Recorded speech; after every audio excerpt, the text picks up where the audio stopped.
Stop overpaying for Pokémon cards. Most collectors don't realize that they are paying a hidden premium just because they buy internationally. The same Pokémon, the same artwork, often printed with higher quality, can be found in Japan for significantly lower prices. This is not a temporary situation. This is a structural market behavior. And today, I want to explain why Japanese Pokémon cards are often cheaper, why international prices are inflated, and how you can start collecting more intelligently by understanding the Japanese market first.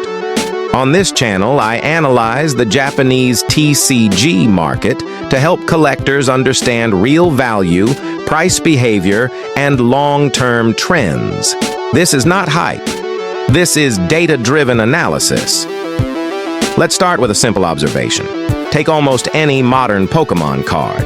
Compare the Japanese version with the English or international version. In many cases, the Japanese card is between 2 and 4 times cheaper.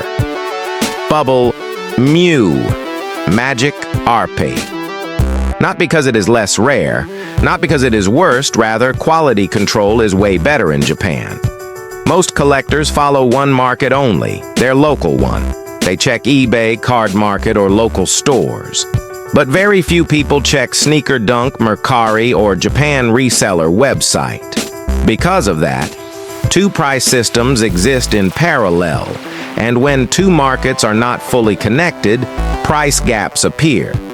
This is exactly what we see between Japan and the rest of the world. Japanese prices often reflect true supply. International prices often reflect demand and emotion. When hype increases, international prices spike. Japanese prices usually move slower because the local market is more liquid and more competitive. This creates a lag, and that lag is where most overpaying happens. Collectors buy internationally after prices already moved, while Japanese prices are often still in the accumulation phase. Those equilibrium tend to move quickly since a lot of people try to make money on it. As in Forex trading, arbitrage opportunity tend to disappear. But in the Pokémon universe, you don't know when and why the new hype will start. And actually, you don't need to. All you need is to focus on what you really want to collect and understand in which phase this item is or will be. Now let's talk about quality. Japanese Pokémon cards are printed with higher standards. Edges are cleaner. Centering is better. Surface quality is higher. That is why grading companies see higher PSA or BGS rates on Japanese cards. So you are not paying less for lower quality. In many cases, you are paying less for higher quality. Then why do international cards sell for more? There are 4 main reasons. First, visibility. Most international buyers do not track Japanese listings. They rely on local platforms. So, price discovery happens later. Second, grading premiums. International markets place a strong premium on graded cards. Graded 10 cards allows to secure value on searched cards. If you get a black label 10 at Beckett, you found the golden nuggets. Third, emotional demand. Collectors attach more value to cards they can easily access. When supply feels limited, buyers accept higher prices, even when alternatives exist elsewhere. 4, availability. Pokémon TCG rely on Baiging Booster, hoping to pull a SAR, which mean in the language on the country you're settled.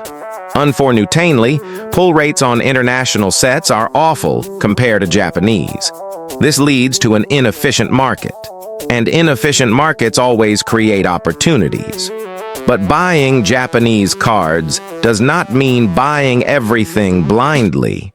You still need to analyze. You still need to compare current Japanese listings, international sold prices, volume of sales, and historical behavior. Most modern Pokémon cards follow a U-shaped price curve. After release, prices drop. They stabilize after several months. Then, if demand remains, they slowly recover. International markets usually react later, which means they peak later.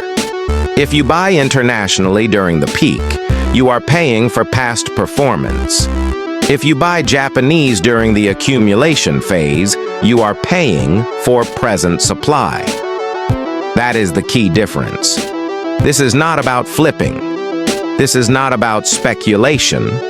This is about understanding how price discovery works across different markets. When you compare Japan first, you anchor your decisions to real supply, not emotional pricing. Does that mean Japanese prices will always rise? No. Not all cards recover, not all gaps close. That is why position sizing matters. That is why research matters. But one thing is consistent. Collectors who compare markets pay less over time than collectors who do not. If you are serious about collecting or investing, your first reference should always be Japan. Then compare internationally, not the other way around. Links to compare prices directly are in the description.